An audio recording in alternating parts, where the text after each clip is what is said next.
Today I'm going to be talking about the Blue Beetle movie and what I thought of it. I personally enjoyed the movie. I thought it was quite fun, entertaining, and it was actually, I thought, much better than really what I was anticipating it to be.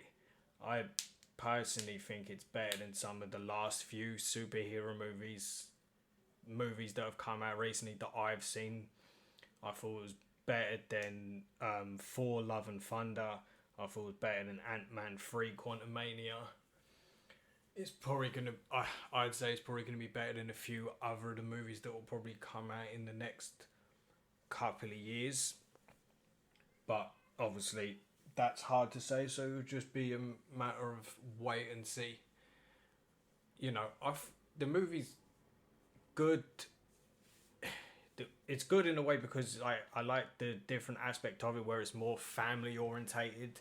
I like that aspect, whereas like before it's when others is kind of more focused on the person, say at times being a loner or going off with friends. This one is just predominantly focusing a lot on the family.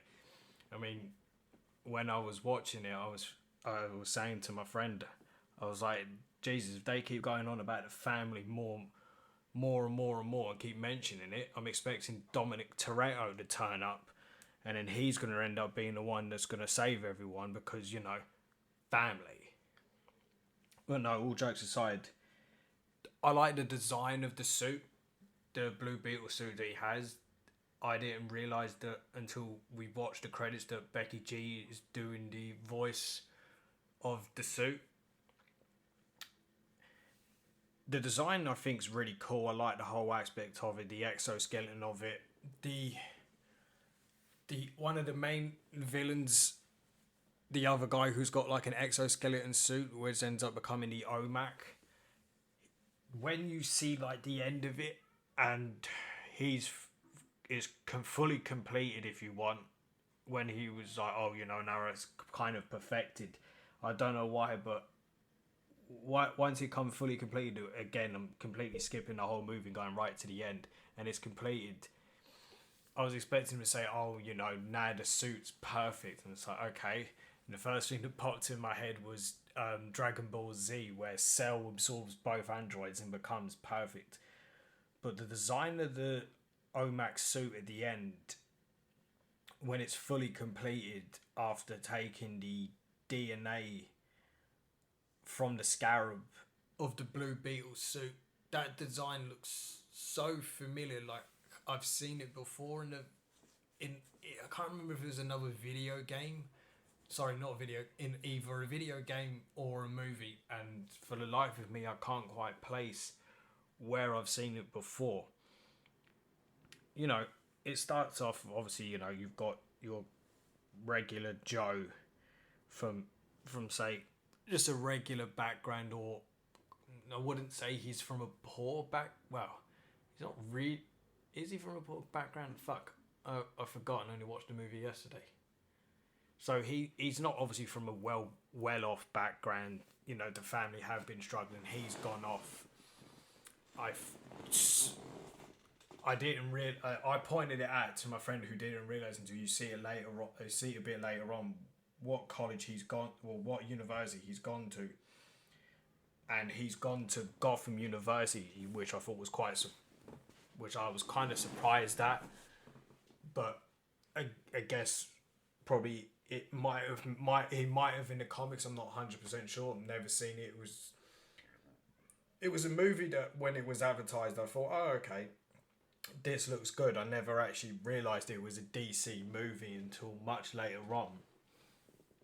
So again, I'm completely unfamiliar with the whole character and all that. And as I said, when you see the posters, and I don't even remember a trailer. If there was a trailer, I definitely never remember ever seeing it on YouTube recommendations or whatnot.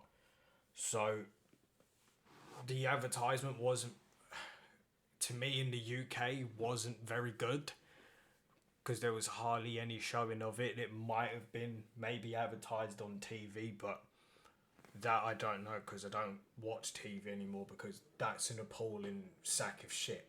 but that's a discussion for another day.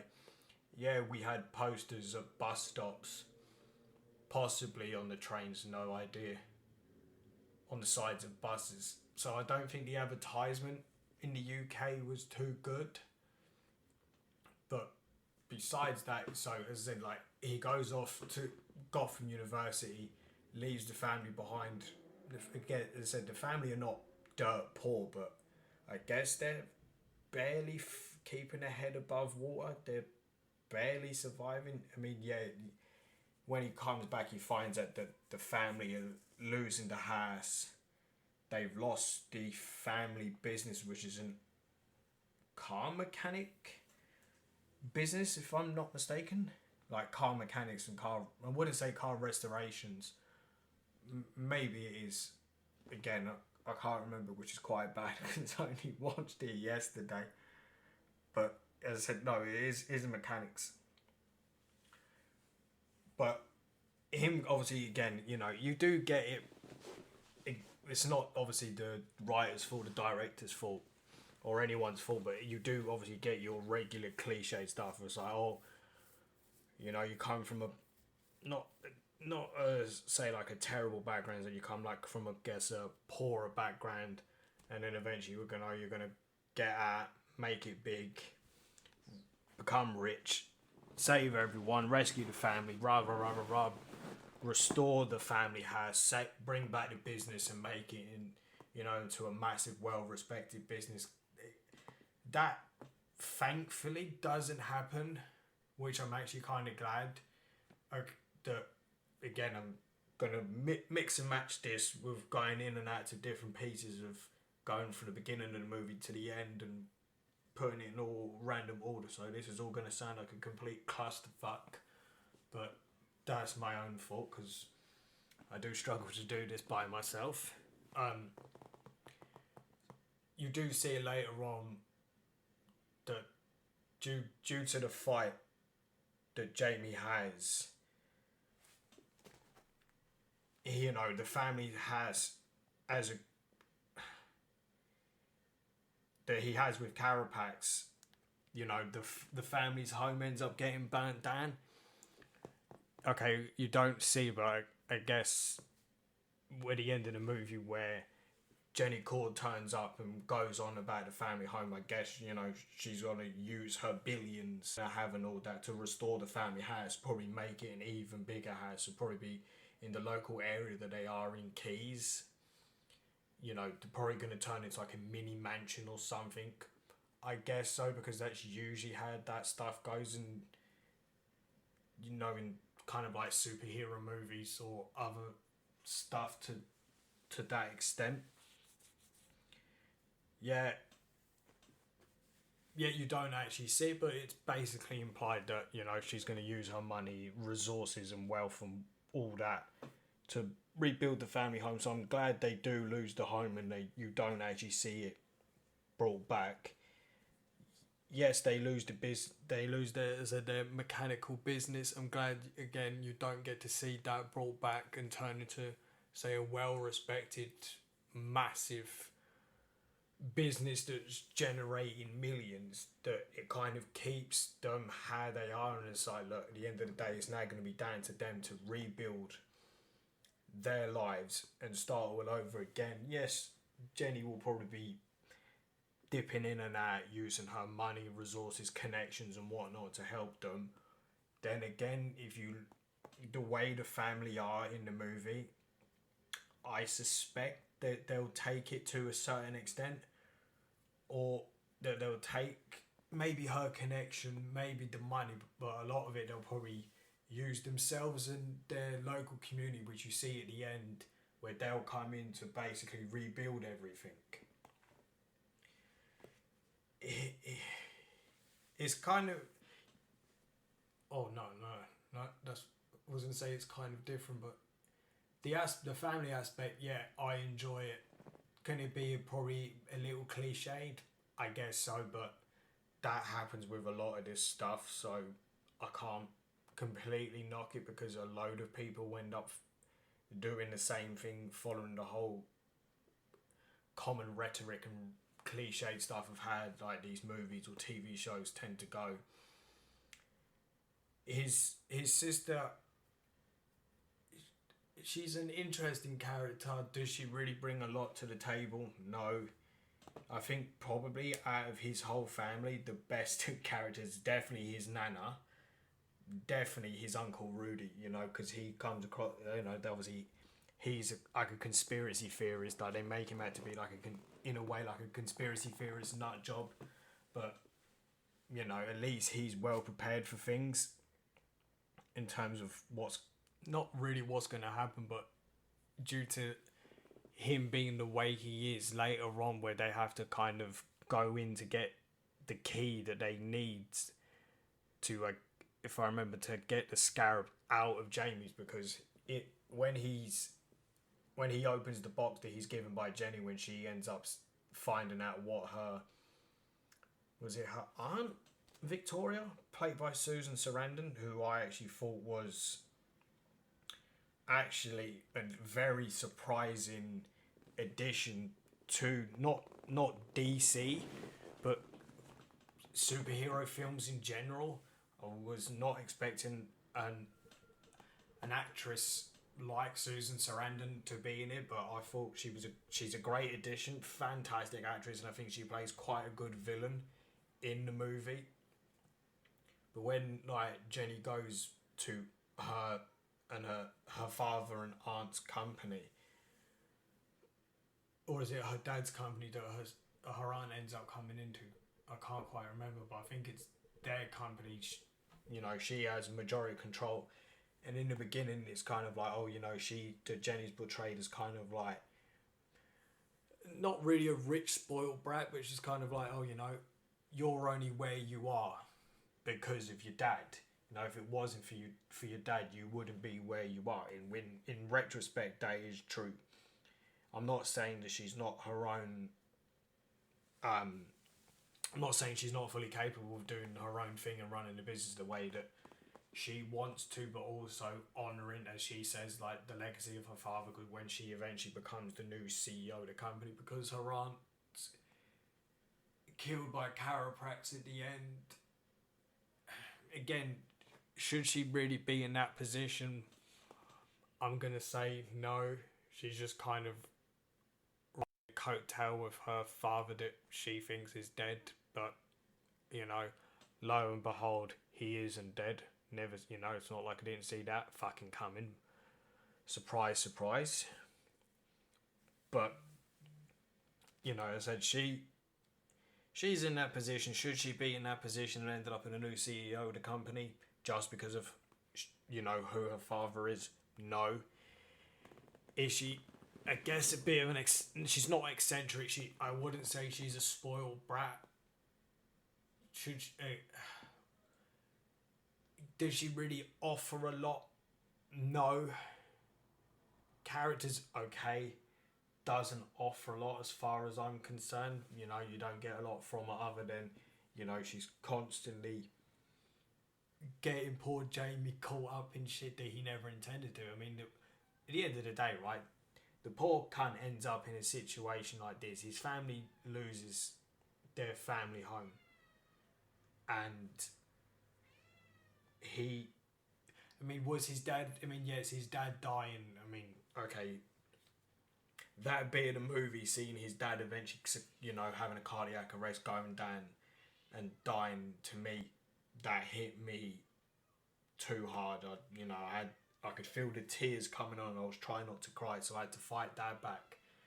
You know, watching his dad die, you know, because that hit too close to home for me. Or after, you know, a couple of years ago when I lost my own father, so that hit too close to home. But you know,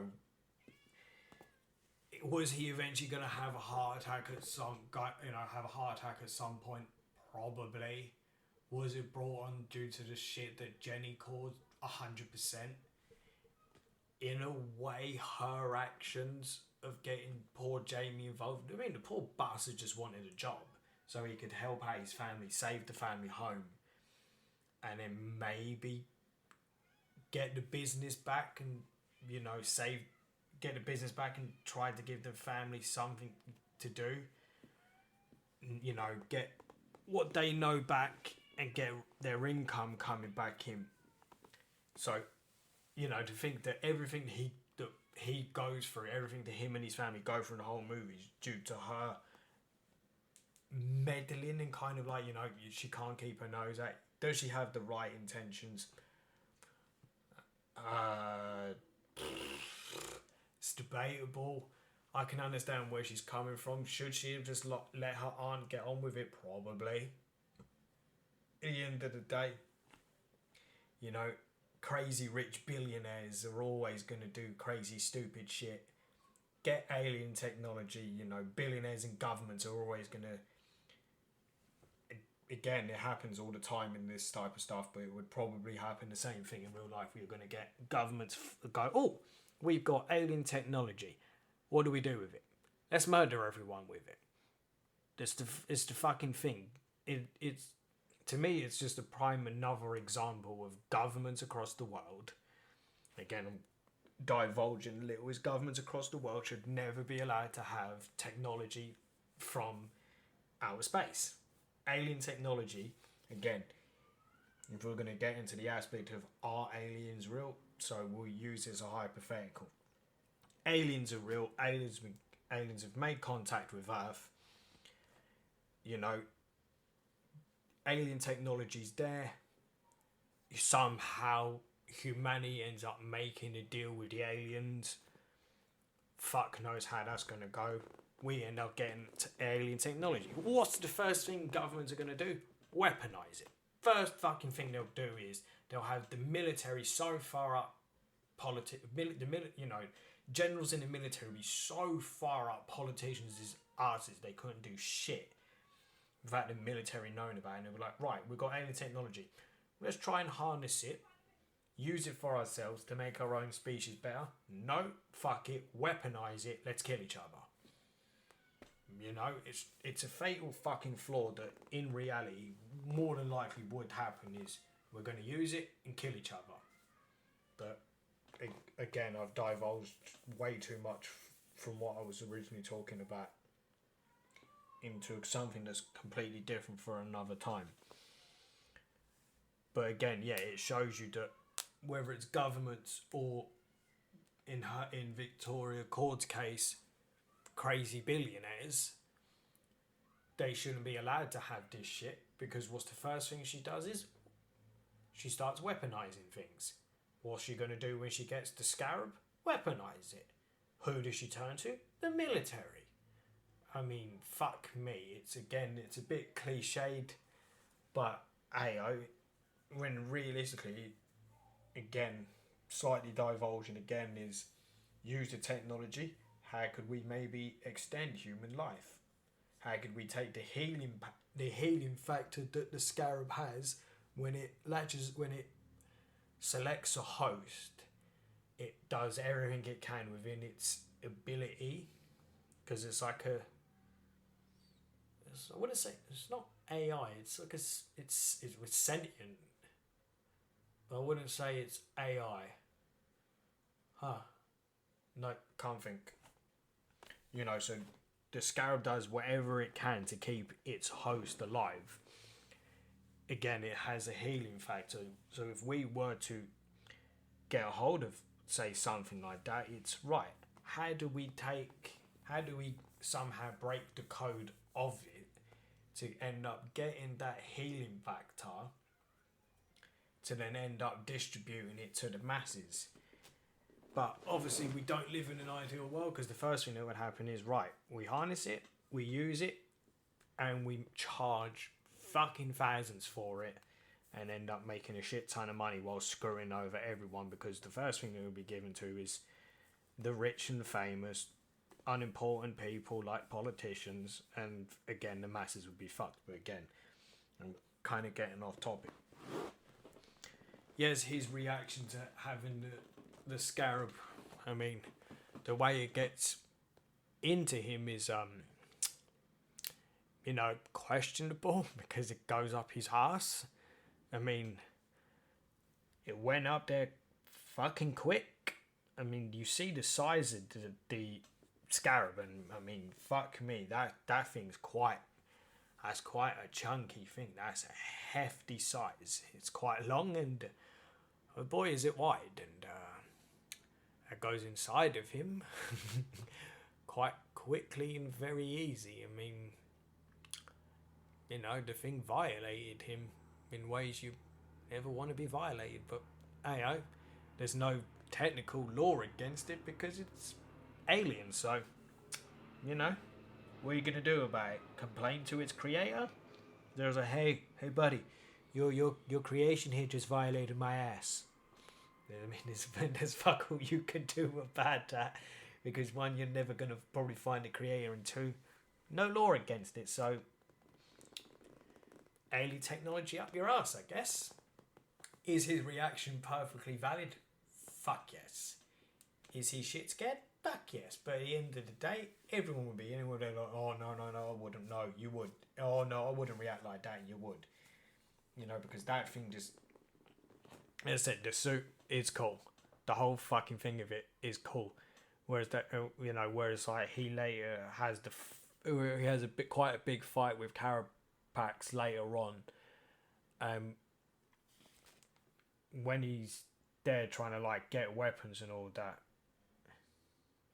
Was it Kaji Dai? Is that the name of the voice of the entity that controls the scarab? Kaji Dai? So he ends up talking to her, and she's there like, anything you can think of, I can create. So when we were watching, I was saying to my friend, they're like, okay, anything I want, cool, give me a lightsaber. Fuck it. So do I want a big sword, big gun, big cannon? No, give me a lightsaber. Solves everything as far as I'm concerned. I could, have a pulse cannon, blast you to smithereens. Could have a minigun, rocket launchers, swords, double swords, giant swords, earth-shattering swords. No, give me a lightsaber as far as I'm concerned. Give me that, I'll be satisfied. The thing is that the thing's sentient because it controls him.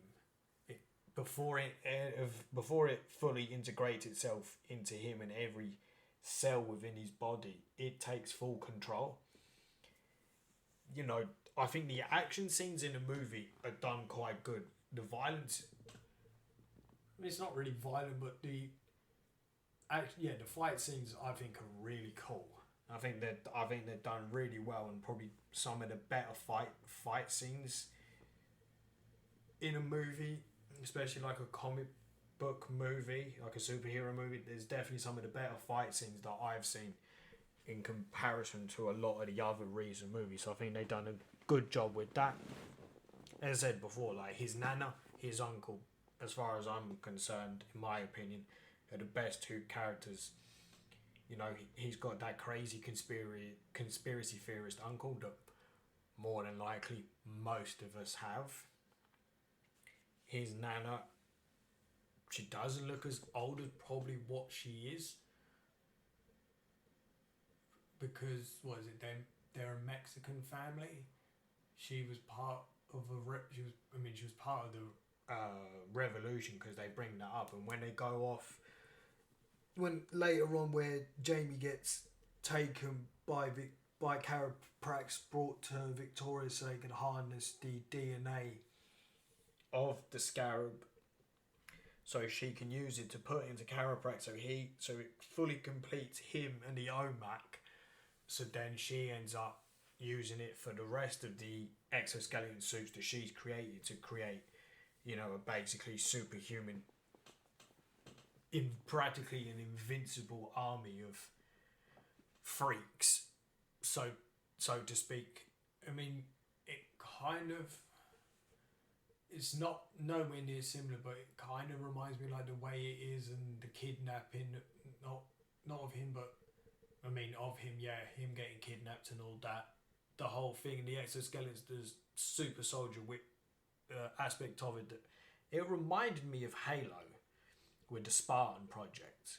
I don't know why, but that just watching it, that's what sprung to mind was the Spartan project from the Halo series. Is there similarities?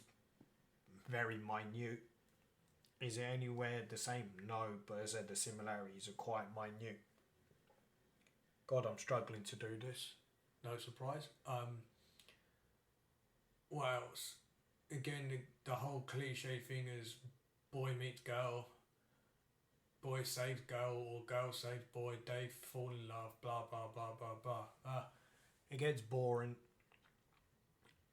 Again, when I'll get to talking to more about the movie from other bits that I remember, I think it's got to a point now, I guess, really, not, I guess it's not just for me, but probably for quite a lot of other people, is the superhero genre, I think, has probably run its course now because there are too many of them. They're getting too similar and it's gone stale and it's become quite boring now because these movies are getting released, what, every few months now? So this is more of, not talking really about the movie, this is kind of more like the industry, the genre itself. It's, so this is kind of slightly off topic in a way, but it's becoming quite stale. But I thought that a couple of years ago is, oh, here we go, another fucking movie. Oh boy, you can practically, I mean, even from probably just a trailer alone, or even when they announce the movie, you can pretty much figure out how it's going to go. I think, you know, they're no, some of them are not really entertaining anymore, but that's just my opinion. And from the last two that I've seen, you know, Thor and Love and Thunder, again, it was like, okay, this is not really a great installment as far as I'm concerned to the franchise. In terms of the quadrilogy of Thor, definitely not, it's not great. I thought Thor Ragnarok personally was better, but then that's like, again, when I mentioned earlier about Ant-Man Quantumania. Yeah, it's quirky, it's fun, it's bored, but it's still, it's boring. It's better than what I thought, but again, it's like, okay, here we go again, and it's the same old boring, stifled shit, as personally as far as I'm concerned. And now it's just like, again, don't get me wrong, I said I loved the Blue Beetle movie. I thought it was definitely one of the better ones than some of the others that have come out, but again, it's just, it's getting too much now. I think the movies have run their course. The genre, I think, has run its course, and I think, you know, it's time that maybe they start winding them down a bit, stop pushing so many out, like what, getting, because if it's not movies then it's TV shows. It's just, it's becoming too much. And I think I've not really seen it a lot, but I think maybe if you look into it a little, people are starting to get bored, the viewership's starting to go down. You know, I mean, like this movie, I mean, what's the budget of, what was the budget? I mean, currently looking at this at the moment on Wikipedia, you know, for, this is going to be like my reference. So the movie's only just come out. So in terms of like Europe and all that, the movie's only really come out. So it's not really a fair thing for me to do at the moment. So this is what, today's the 20th of August. It's got it released in America on the 18th. So the budget's 104 million. Will the box office meet that budget?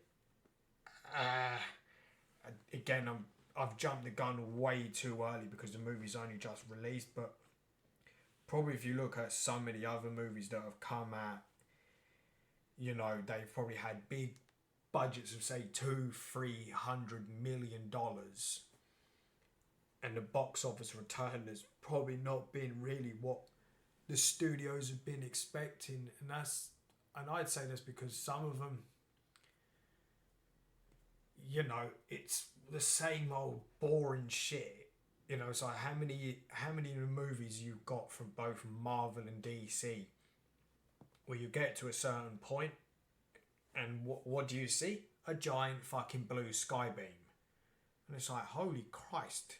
Again, there's no giant blue sky beam in this, luckily. But, you know, you get to it.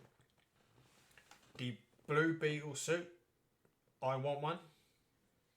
You know, the fact that you can basically kick in like a physical hand-to-hand combat, you could probably kick the shit out of the vast majority of people. But as I said, like, you know, this poor cunt comes back from fucking university at Gotham. I mean, you know, that was actually quite surprising. Again, maybe, and more than likely, I guess, happens in the comics, but there are probably better places you could go to study law than Gotham. But, hey, that's just my opinion. No, probably, again, I'm not saying he could have gone to Yale or Harvard or go to fucking Oxford and Cambridge and shit like that. You know, there are probably other places that he could, again, I don't know the top law universities. I never gave a shit about university.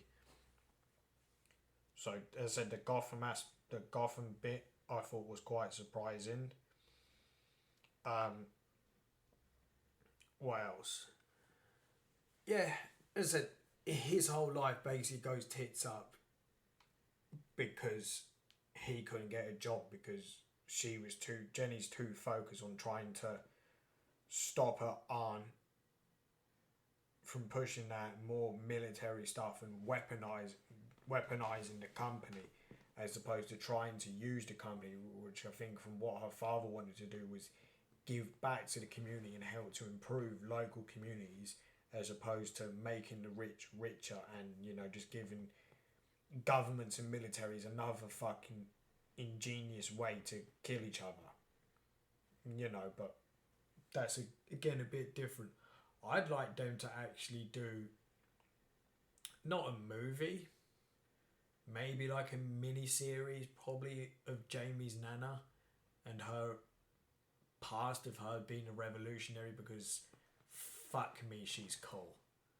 As I said, definitely one of the two best characters, and boy can she fight. And she, I would say, from the way she's portrayed when later on when you see the family getting together again, I mean, there was no one else really to go save Jamie, so they had no choice but to use the family. But it was only really his uncle and his nana that actually does stuff in terms of trying to save his ass. His mum doesn't really do. I don't think she done fuck all, really, through the whole movie. I mean, especially when they're going to rescue her son. As far as I remember, she does fuck all. She just stays in the giant machine that Jenny's dad built of the Scarab. She just basically stays in that, and that's it, I guess. Okay, maybe she's a look at, I guess. I don't know. Probably not, because there's nothing to look at. So, fuck knows what she does. But from when they obviously devise a plan to, how the hell are we going to go rescue this bastard? Okay, we've got no plan. We're just going to go in, you know, with a wing and a prayer. You know, ideally, you tend to try to formalize plans, but, you know, maybe they were pressed for time, but I guess in some aspects of life, people never just make plans. They just go, right, we need to rescue him, let's go. Or we need to go rescue said person, let's go. What's the plan? There is no plan. The plan is rescue. How? Fuck knows. That's where his nana comes into play. To me, I would say back during the revolution, she was definitely, I guess, a commander. Fucking has to be, because she's definitely well versatile really in military stuff and how to break in successfully, the best way to get in, what's the best plan of action. Really, it's all down to his nana. His uncle, again, him being how they kind of portrays, he's a bit of a conspiracy theorist crackpot. You know, he ends up making a machine. I'm sure he called it something, can't remember. Again, it's not important, but can basically jam CCTV and communications. I mean, what other better person really than so-called these, again, people that are dubbed to be conspiracy theorist nut jobs. Surprisingly, his machine works. I mean, everyone's surprised. But how do you get the machine working? Simple. You kick it a couple of times and it works. You know, it's kind of like how do you, it's like, oh, the system's crashed. How the fuck do we fix it? You turn it off, turn it back on again. And that's kind of like how it is with his. Is Jenny's there flicking it a couple of times, switch it on, it don't work, so he kicks it. Lo and behold, hey presto, it works just by kicking it. And that's like with her dad's machine that he built of the Scarab. She's doing everything she can, flicking every switch, pressing every button there is under the sun. He kicks it a couple of times. They're all looking at him like he's mad. Fuck me, lo and behold, it works. Who would have thought? Kicking shit a couple of times makes it work. Who would have thought? As I said, the suit is cool. 100%. I want 6. No, joking aside, no, I'd like 1. You know, as I said, you can. You know, Khadija Dai, she said. Was it Khadija? No, was it again the name? Khadija Dai? No. Where is it? Son of a bitch. Oh. Khadija Da. So, you know, like she says, anything you can think of, I can create. So, you know, you're going to think of whatever you can. So that's why he goes for a kind of what I'd say is kind of like a sword that you would maybe get in video games, possibly in an anime. She respects him for it because it is a cool sword. Is he out of his depth? Yes, but everyone would be in that respect. Because, you know, you've been basically not... How to put it? I wouldn't say it's not impregnated, but he's basically been taken over by an alien device, I guess. And it's, you know, it's taken over him again by going through his back door. You know, a great way to get violated. And then it slowly over time is going to embed itself into him, into all his cells. So him and the Scarab, you know, fully become one. Again, it had to activate it. Oh, you know, you've got to cheat death. It's like, okay, we've been there before. Is there no other, you know, is there no other way? Again, you could have just done it as simple voice commands. Maybe there's no other way to activate it other than, you know, put yourself in harm's way. There probably is other ways, but he'll probably discover that over time when he becomes more in tune and more connected with it. What else? Yeah, him again. The whole thing of how does he save everyone? How does he reconnect with the Scarab and, you know, so they become more of one? You know, how does he do it? Again, he has kind of like an out-of-body experience, a near-death experience, you would probably call it. Oh, fuck. Is that the near-death experience? I forget what it's called. It might be, I don't remember. You know, and of course, the one person that's there to help save him is, of course, his dad. And again, was getting a bit too close to home for me, but that's another thing. And so I was like, oh, I don't know what to do. How do I know what to do? You know, when the time is right, you'll figure it out. And it's like, okay, that doesn't really give me much fucking help, but ayo, it is what it is. You know, again, his sister helps to get him a job with Victoria Cord at the beginning of the movie in her luxurious mansion. And again, I hate seeing like big mansions like that, and the whole thing is just predominantly white. I hate the colour. Like when it's used in interior designs. It's so bland and it's so boring. And it's like you're rich. Just fucking throw shit tons of colour everywhere, or maybe that's just me going a bit. Doolally, which is no surprise. You know, spice it up a bit instead of it just being predominantly white and grey. It's like, fuck me, you've got all this money, all these resources. You could probably make it so much better. And what you do? It's dull and boring as shit. The infinity pool that she has, Daz's infinity pool. Holy Christ, that was disappointing. Her bodyguard. Again, it's you take a poor kid from a not a rough background, from like a minority background. You basically kidnap him after his family's been killed by your weaponry. You know, when you see it, and it's like, oh, it got on it. What Cord Industries, again, that reminds me of like what you get when people end up turning against like Tony Stark and the Stark Industries, because like his weaponry ends up being used by the military to go off to other countries.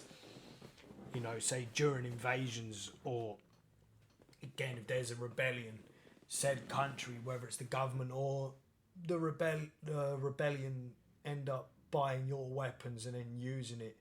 You know, you end up doing more harm to good, I guess, if you're supposedly trying to make things better. But again, it's always the same thing as, you know, billionaires and their vast technology. Again, like with Tony Stark, it's always going to be weaponized, and then your image will be tainted because of that. But that's just an inevitability with things and all that. There's not really a lot you can do about that. Kind of like the same thing that eventually happened with the Manhattan Project, with the development of the atomic bomb. It was like, no, shouldn't really do it. But again, it was inevitable that was going to get weaponized, and the way it did, and obviously they wasn't expecting to be as fucking brutal as it was, but you know, when you have something that you've never created before or never used before, and you don't know how it's going to go, and when it goes completely tits up, and it's like, oh fuck, we should stop this, we completely stop what we're doing, don't let anyone else have this technology and this power, we've got to hide it from everyone. Which obviously you get in the movie Oppenheimer, but I'm not going to talk about that or do anything about that, because that's been and gone, and plus I can't be bothered because I'm a bit lazy. Well, I've got this far thus far, and again I'm still struggling, but you know, I do struggle with doing this, especially working alone, but you know, hardships, but you must endure. Again, completely going off topic.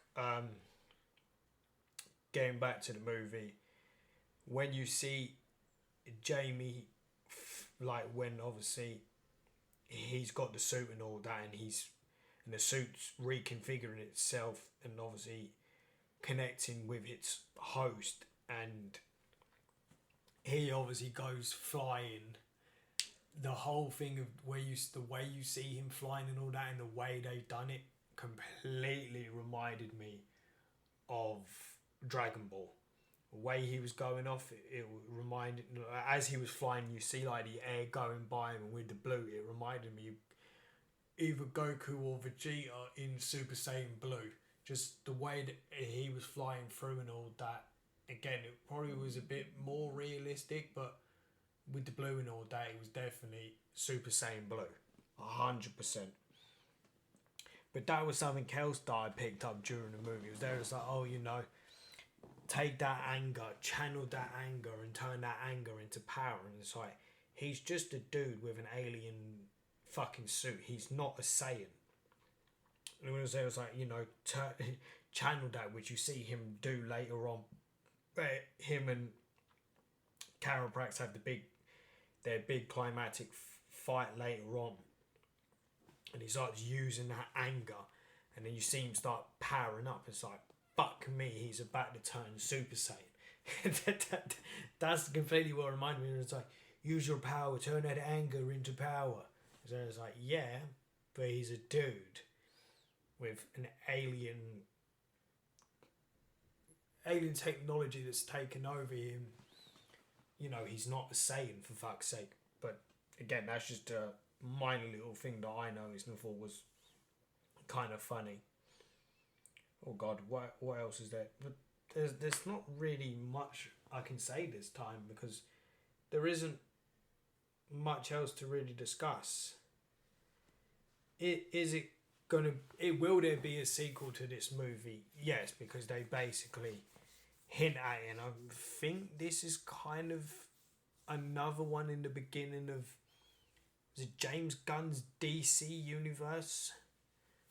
Again, I'm not overly and highly motivated or have high expectations for it. Again, this is not me digging at James Gunn and what he's trying to create with comic books in the DC universe and what he's trying to do with like a DC universe for movies the same way like you've got Marvel and the MCU. You know, am I excited about the movies to come? No. Do I care? No. Is it gonna get to a point where I mean, it has already, as I've said before, it's already been happening where it's starting to show more and more now, I guess, in the box office, as I said, where you're getting movies that, as I said, like where you're taking big AAA movies and you know, you've got a budget of, say, anywhere between $100 to $300 million. Your box office return, you either break even or you barely make a profit. I can see a couple of these movies potentially getting cancelled. Maybe because of the box office numbers, and maybe the studios will get to a point where it's like, look, I think we've dragged this out now. Again, this is not like solely pointing at DC because, you know, a lot of it started with like Marvel and the MCU. This is kind of taking out the whole industry. I don't think really maybe all these movies will get made. Maybe because they might see it as it's too much of a risk in terms of spending a shit ton of money, like hundreds of millions of dollars, and your return is virtually non-existent.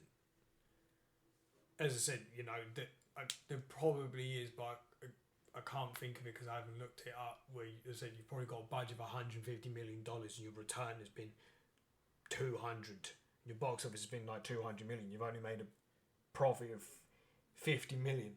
That's not what these studios of these companies are looking for.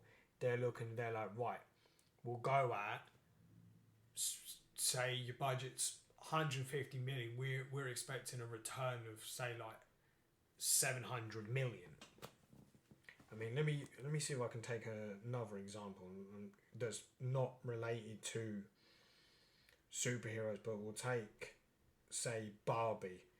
So so I don't know why I'm using Barbie. I'm going to use Barbie as my example. Okay, there you go. The budget for the Barbie fucking film that came out, never seen it, have no intention to. The budget was 128 according to Wikipedia. The budget was 128 to 145 million dollars. What was the box office as it stands according to this? 1.2 billion dollars.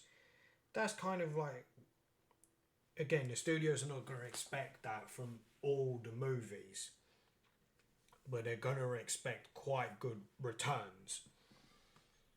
But as I said, I'll see in a couple of months.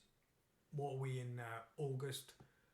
Give it to the end of September, so we'll say in probably a month's time, early October, what the box office return has been for this movie, to see whether it was probably worth it or not for the studios. As I said in the beginning, yes, this movie has been much better than what I thought it was going to be. The experience was completely different because we went to Cineworld and we watched it in 4DX, and that's where, like, you know, during action scenes and all that, or during certain scenes in the movie, you know, your chair starts tilting to the side, starts lifting up, rockwards and backwards and forwards during fight scenes and all that. You know, there's a back of the chair the bit at the back of the chair starts kind of like hitting out and starts poking you in the back. I thought it was great because I never thought I'd get to go watch a movie, say, where I'm sitting down on my ass for an hour and a half, 2 hours. Plus, I'm also getting some sort of a massage. So I think for anyone, say again, I'm going to use the UK as my example. If you've got a Cineworld and you've got, say, like a big action movie, say take like Blue Beetle, fucking watch it in 4DX. And that's just my personal opinion. Like, you know, no one else is telling me to say it. I'm not being paid to say this or not or nothing. It's just, I would say go watch it. If you've got an opportunity to go to a screening in your cinema and it's like, okay, you can, you know, watch it where the chair starts moving. You know, the chair moves. Because in it, I'm gonna repeat myself. The chair moves, so it's like if you're in, say, like in a plane, and the fighter jet turns to the right, your chair goes to the right. If it goes to the left, you go to the left. If you're on takeoff, the chair tilts back, guys. You're gonna take off in the chair. You know, there's a bit at the bottom of the chair where your legs are, and it's like a little pipe, and that starts spraying air at you.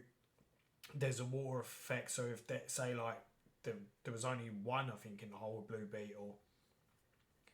So say like if you're watching the movie and there's a giant splash of water, the chair will splash you with water.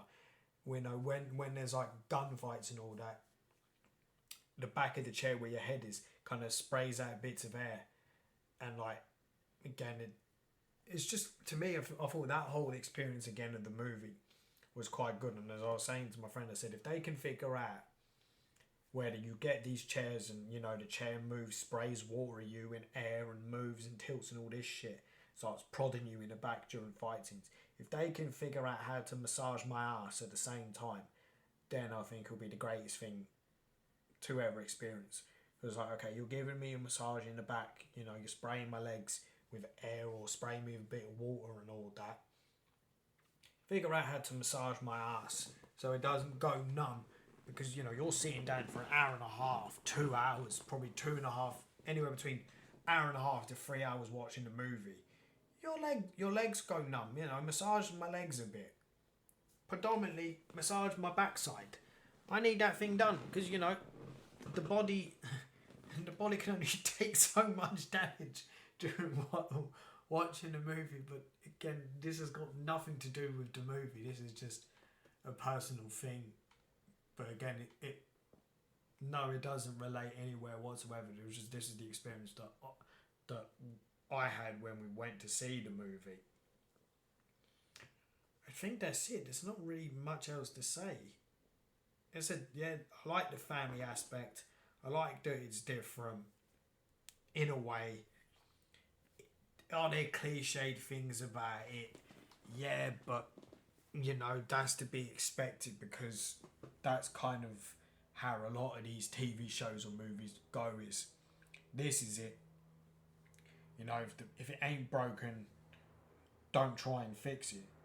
You know, or don't try and change it. Personally, again, this is not me talking about the movie, but it's more kind of like the industry is. I want to see it where someone comes along with a movie like this and just completely does something different. It doesn't have to be like a superhero movie, anything Marvel, DC. I'm just now talking a bit in general, is go different. You know, don't have it where boy meets girl, boy rescues girl, boy and girl fall in love. You know, you can have it where boy meets girl, girl fucks off, boy goes does his own thing. You know, don't have them fall in love. Don't have like a whole love story to it. Completely change it up a bit. You know, take like the main character, kill him off. You know, be a bit ballsy with it. Again, it is, you know, you can't really do that again with these superhero movies. You can't really have it where, you know, take the main character to the movie and just kill him. I mean, you can't really do that. You'd have to be completely brazen to do that, but you'd have to be completely justifiable. How you would do that, I don't know. How you would justify it again, I don't know. That's well beyond my knowledge and capabilities. Oh shit! I just remembered something and I completely forgot it. Crap, and it was to do with the movie. I said, like, yeah, his reactions and all that is very justifiable. To obviously when it takes over for him and he starts flying around the room, he ends up going up to outer space, comes back down, and continues on with the configuration and rebooting of the Scarab, because obviously it's connecting to him. I said there was something else I was going to say and I've completely and utterly totally forgot, and now it's going to bug me. No, can't think again. Like okay, so a bit that I remember now is where Jenny goes to like her old abandoned family mansion and their bit of land and all that. Like her dad's got an underground basement where he's got all his stuff, where he obviously he does all his secret stuff. Again, the whole thing reminded me of, say, Bruce Wayne, where he's got obviously all his stuff underground and all that. That bit reminded me of Batman. Again, I'm not comparing it to Batman, but no, it just reminded me of Batman. I know I've said it a few times and that's all I can think of. But as I said, I am struggling to remember. But no, I guess I'm probably just going to leave it at that. I said overall, I enjoyed the movie. I said it's definitely better than what I was expecting. Yeah, definitely better than what I was expecting. Definitely better than some of the other comic book movies that have come out as of late, whether they're either DC or Marvel. Is definitely one of the better ones, personally, in my opinion. But no, that's it. There probably is something else that I'll end up thinking of once I've done this, but that doesn't matter. Has this been a complete disaster? Yeah. But hey, some of the other videos that I've done that we've recorded, either I've recorded or we've recorded together, has been a bit bad, but again, it's nothing to do with the movie. No? I think I'm just going to leave it at that. But as I said, no, overall, great movie. I definitely watch it again. Whenever they do the sequel, am I going to go watch it yet? Am I going to have slight higher expectations? Yes. Will it live up to that? Possibly not. It might exceed my expectations, but unfortunately shit like that happens, and yeah, I think I'll just leave it at that, as I enjoyed the movie and we'll go again another time. And that's that.